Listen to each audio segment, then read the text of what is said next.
In a city where stories rise like beacons in the dark, two creators stand for truth, imagination, and good storytelling.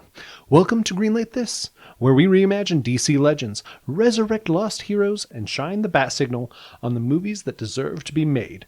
My name is Landon Davis, but you can call me Squiddy, and I'm here with the Blue Beetle to my Booster Gold, Travis Mador. Woo! Hey everyone, hope you're doing well. Yes, thank you so much for coming along with us on this saga of an alternate universe where a Burton-Verse would get to be.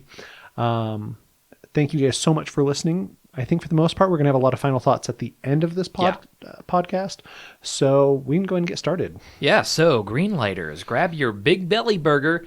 It's time to greenlight something new. All right, hit the light. Roll camera. Wait. Hold on. Where's the script? All right, Travis, I'm excited to jump into the next film. Do you want to tell us this one? Yes, so the title, Green Lantern, John Stewart, Brightest Day. This would be around 2003, potentially when this would be coming out. Yeah, a little bit of a break with, again, 9/11, movies getting pushed back. Yep. So what is our summary? Yes, so John Stewart, former Marine, seeks to re-enlist, but due to injuries from his last deployment, he can't. He takes a vacation to Coast City. Hal Jordan appears to John with a lantern ring. He says the Guardians have chosen him as Hal's backup. Hal gives John a ring and lantern. A vision of the Guardians and the oath of the lantern surrounds John. Hal explains his trainer Sinestro has turned and needs to be dealt with, so he leaves John to defend Earth. Hal says goodbye to his love, Carol Ferris. As Hal leaves the solar system, a pink asteroid crashes into Ferris air. John rushes with his ring to extinguish the flames. As Carol helps others escape, she sees a pink ring just like a lantern. John uses his powers to stop crime in Coast City. He learns to use his ring quicker than Hal did. Meanwhile, Carol's ring starts to corrode her mind. She becomes obsessed over her love for Hal. She sees news of a lantern on Earth, but it's not her lantern. He must be stopped. She attacks.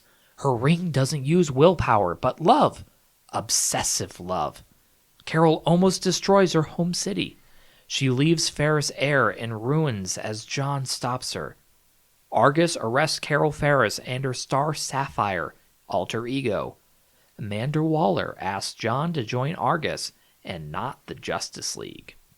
Dun, dun, dun. So, main characters for this, we would have Hal in, but just for a little bit. We would be bringing in Carol Ferris again, as introduced in our first Green Lantern movie.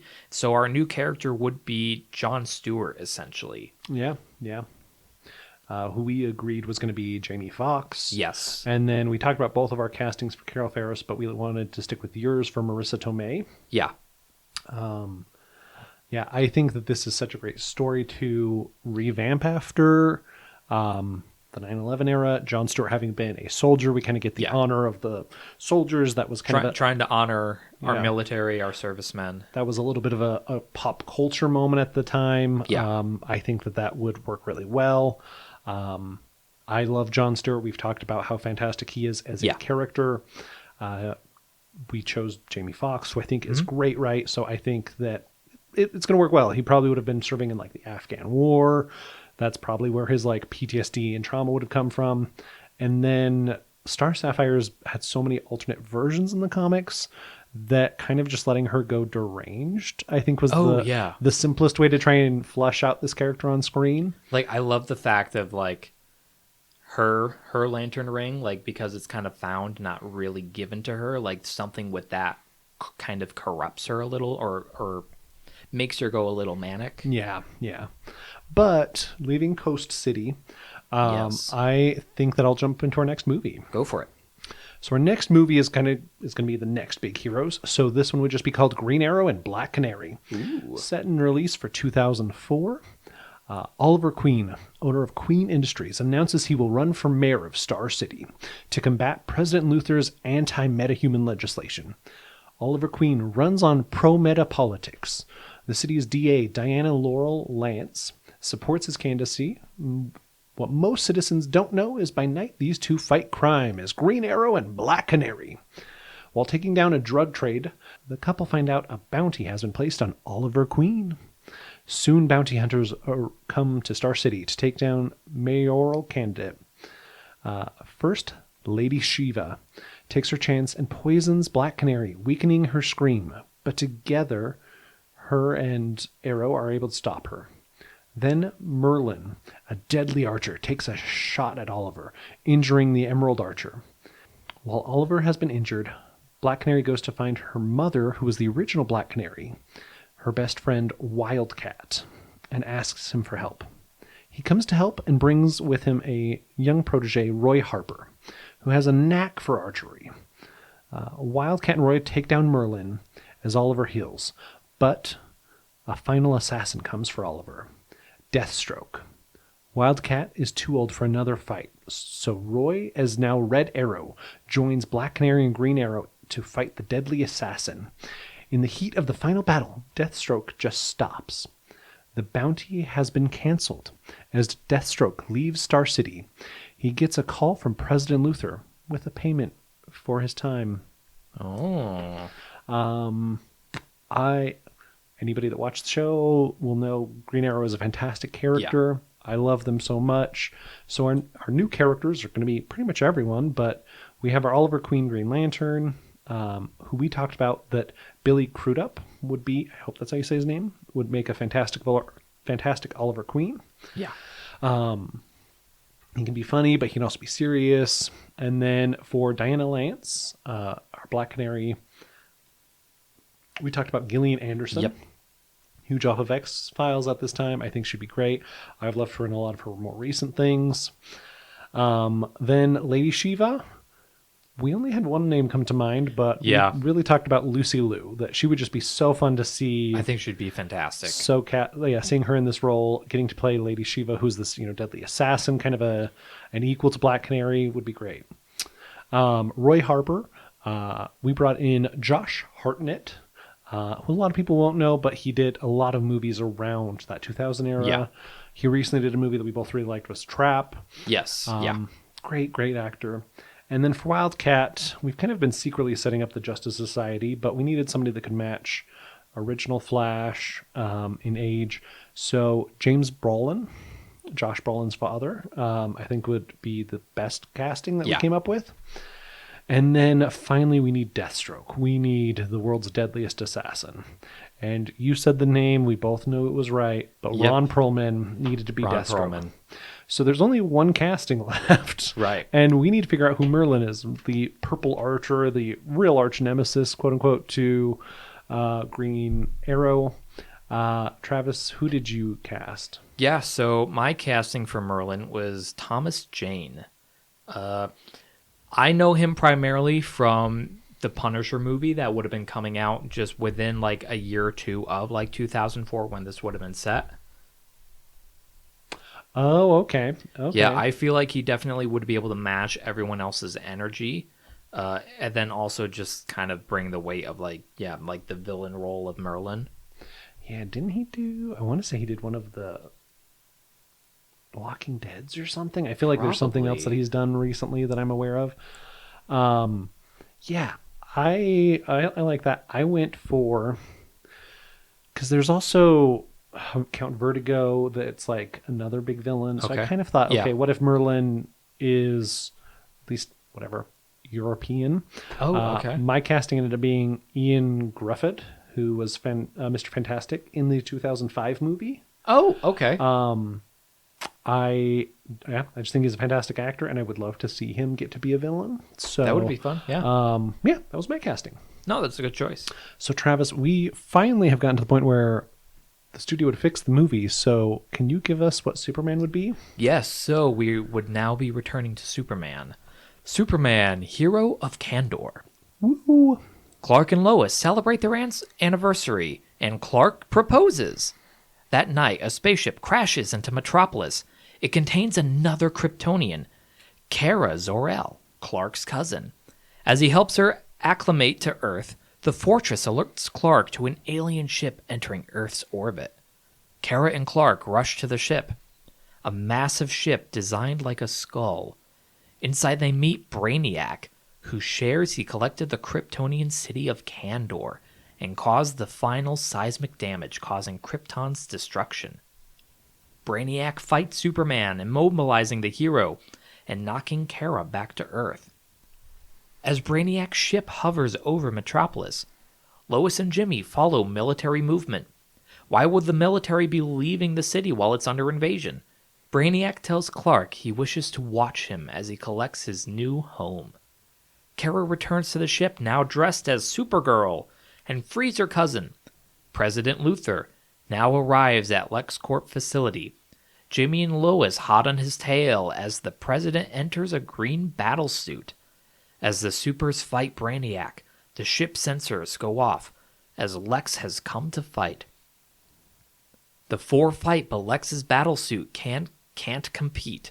He leaves the fight and orders a nuclear strike on the spaceship and Metropolis. Kara rushes to stop the nuke as Clark and Brainiac continue their fight. The ship is damaged enough to be warped off the cosmos. Kara saves Kandor City from the ship. She takes it to the fortress. The city's saved! Lois appears across every screen revealing the news. President Luthor ordered a strike on a U.S. city. Camera footage from the Luthor facility. Luthor is arrested by Amanda Waller with an immediate impeachment order incoming. Clark introduces Kara to Diana to spend time with the Amazonians. Then Clark proposes to Lois, who says yes. Aww.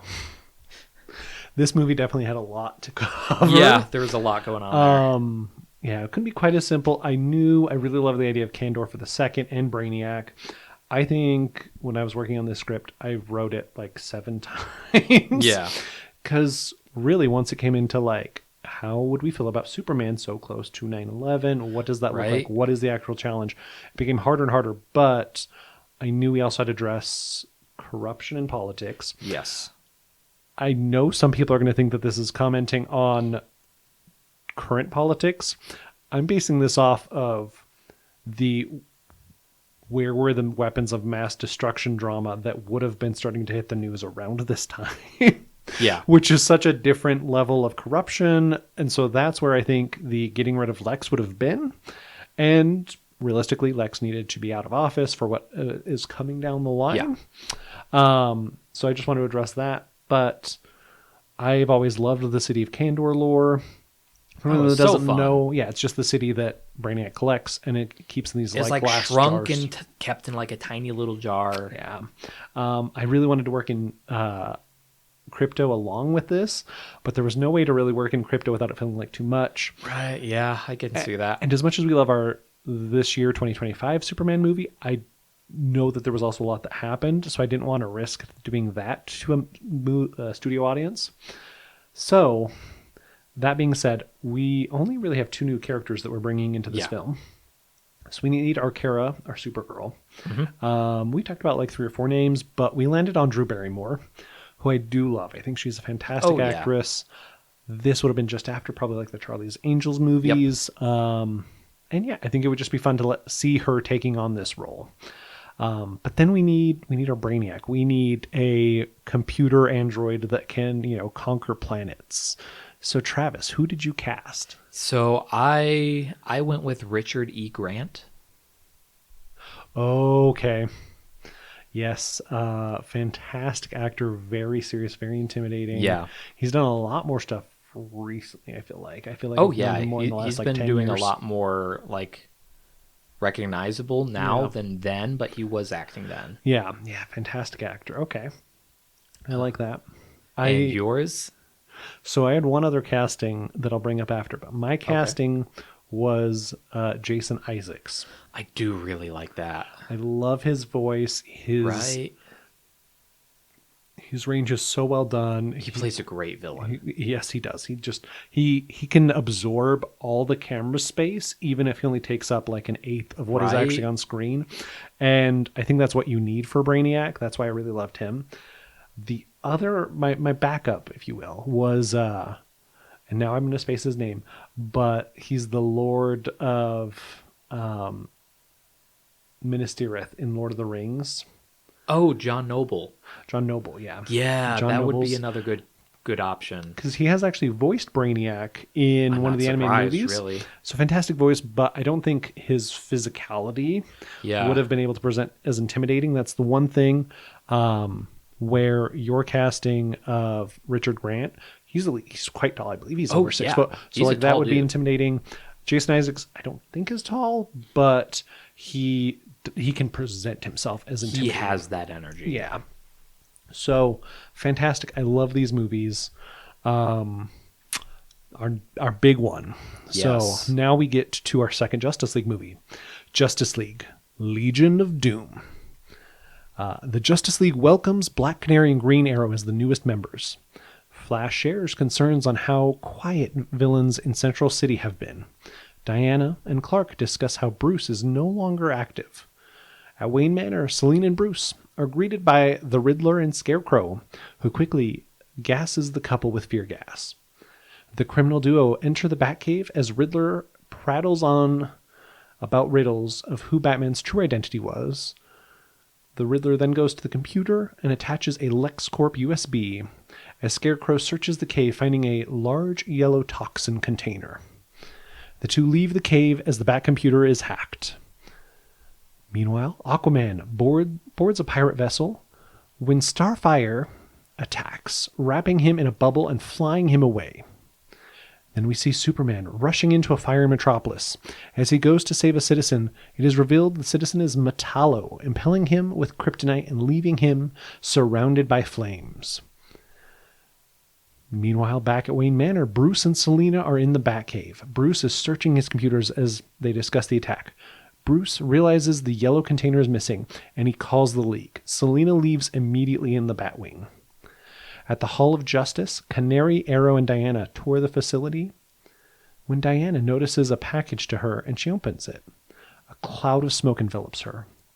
As she looks around, Arrow and Canary are gone, but there are now 2 Felix Fausts that are in the room, and she attacks. Jon Stewart relaxes in a bar. A slow piano music plays as a redhead buys him a drink.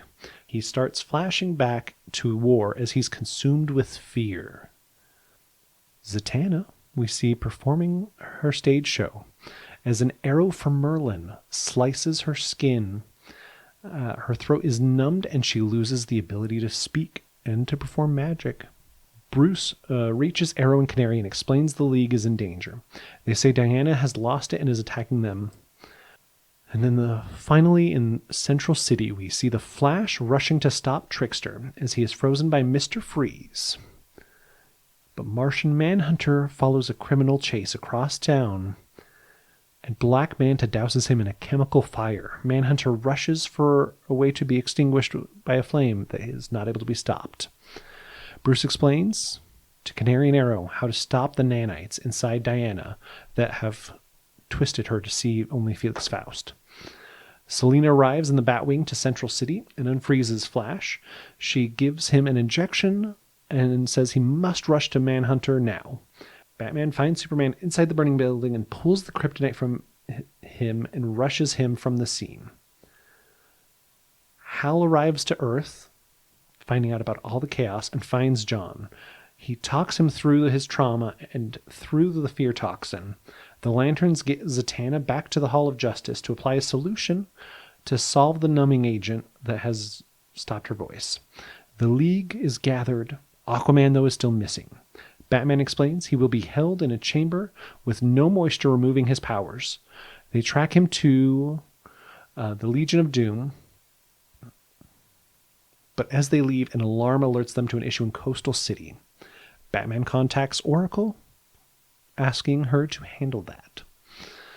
Lex and the villains are gathered in the Hall of Doom to celebrate. Lex shares the next phase of his plan to conquer the Earth and divide it between the villains, because there are no heroes to stop them. The League arrives and they fight the villains. They free Aquaman and get him back to water. The villains are finally stopped.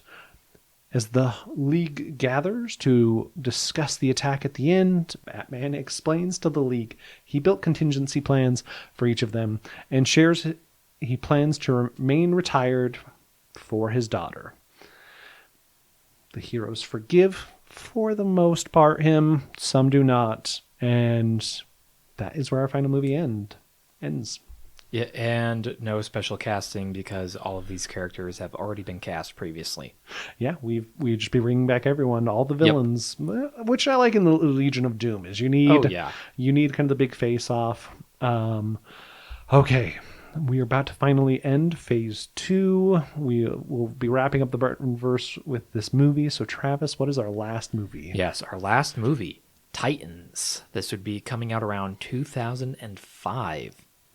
In Coastal City, a spaceship crashes near Star Labs. An orange alien is taken away.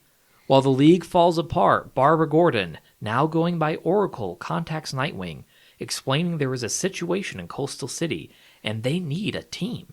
With Raven, Nightwing gathers Supergirl, Red Arrow, Kid Flash, and Aqualad. They arrive in Coastal City. An android is attacking the city and is unstoppable.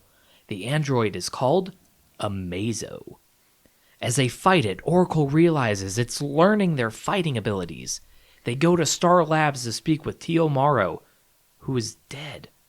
As they explore the labs, they find the orange alien. She goes by Starfire and joins the team. They release a red android from Tio Morrow's lab who can create tornadoes. Together, they stop Amazo and decide to turn the destroyed Star Labs into their new base as Titans. From a nearby rooftop, Deathstroke watches the heroes and whispers, Phase 1 complete. Ooh. So this one, we would be bringing together the Teen Titans. So we'd be introducing our Starfire, and then we'd have Amazo and Red Tornado, because our Nightwing and our Raven, our Kid Flash, our Red Arrow, Supergirl, Aqualad, they have already been cast. They all were set up earlier this phase. The phase of sidekicks, if you were. Yes. So, Starfire, this one was kind of tough. We went back and forth with a lot of different names trying to figure out who would be a good Starfire around this time. We decided on Allison Hannigan.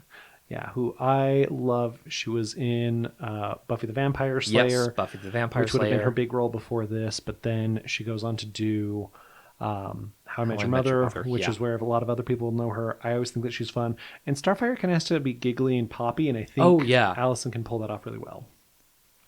And then for our Red Tornado, we did agree together on Pierce Brosnan. Oh, yeah. And when you said that, I was like, yeah, that would be so good. Right?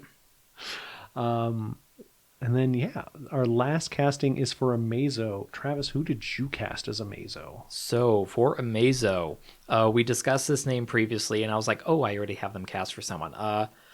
Dolph Lundgren as Amazo. Oh, okay. This is who I chose. Interesting. I went very similar. So, I'll explain for a lot of people that don't know. Amazo is a robot from the universe who is just unstoppable, absorbs everyone's powers, and just gains as he goes. So I chose The Rock. Ooh, because he would have only really done the Scorpion King, I think, at this point. So he would be very easy to get. No offense, Rock. I love you. Please don't hit me. Dwayne, you are a magnificent person. But yeah, I think The Rock in this role would be so good. But yeah, I think with that, we can wrap up the Burton-Verse and go to post. Yeah, thank you everyone for joining us with the Burton-Verse. We will see you all in post. Yeah. Good. That's a wrap. Let's go to post. Okay, so Travis, what are your final thoughts about our phases? What would come ahead? Anything like that? This has been a lot of fun. It started out really fun, and then it turned into a lot of work. Yes, it did. Behind the scenes, we were definitely... I mean, it was fun rewriting the stories and revisiting like these time eras. I feel like whenever I see fan casts, it's for movies that would be casted and filmed now, versus we're filming or we're fan casting movies that would have been like 15, 20 years ago. Yep. Which definitely has its own set of challenges, but it was really fun, really enjoyable. It might friends, it might be a while before we do an undertaking such as this again. We may spread out the work if we do. Yes. Yeah. My thoughts are, we discussed things that would come eventually later in a third phase. So like I wanted to bring in Hawkman and Hawkgirl. That would kind of set up more of the Justice Society movie and like what they had been. That'd be probably more similar to what we got of like Gal Gadot's Wonder Woman, or maybe it was more set in previous. We had talked about a Swamp Thing movie that would have been kind of canceled, I think, around the 9/11 stuff. Yeah. It just would have been too dark. And I think seeing that move forward. And then finally we would have gotten to a Justice League Darkseid movie where we would have had the alien invasion, the full attack. I think I would have done something like a Justice League movie followed by another Titans movie, which would have been them facing Deathstroke, and then maybe Trigon in that same movie. Ooh, yeah. Trigon is Raven's demonic father, for those that don't know.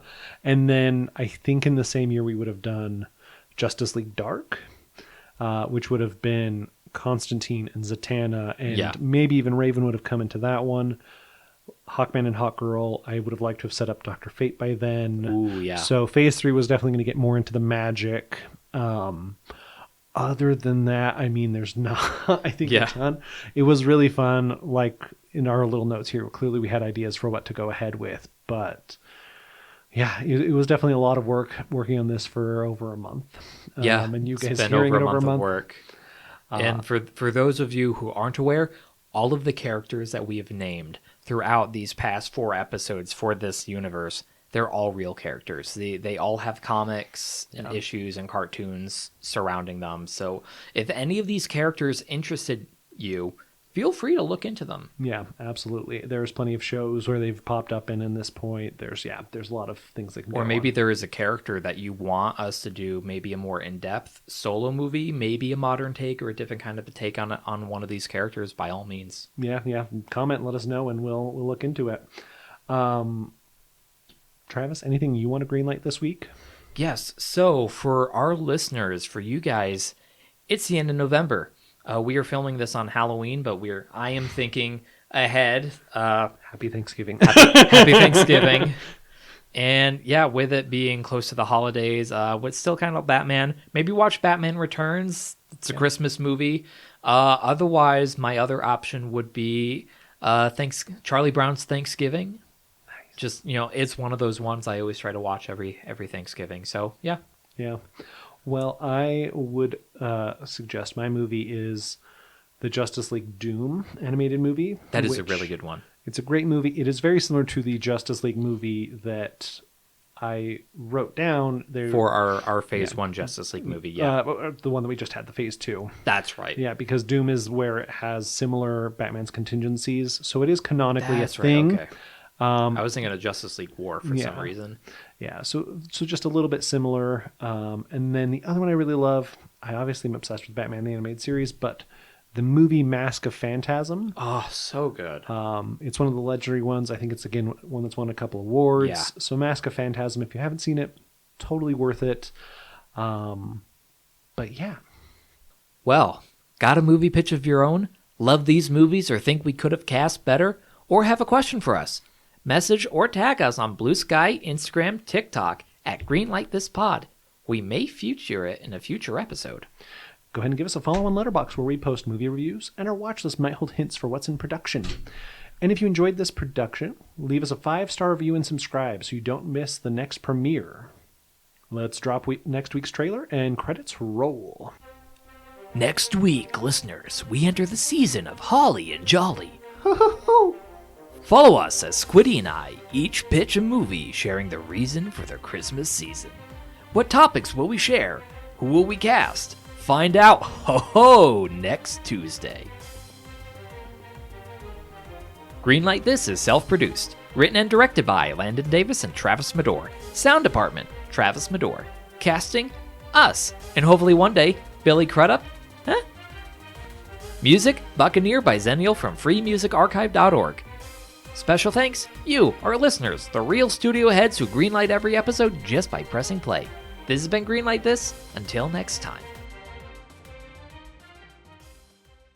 Do do do do do do do do do do do do.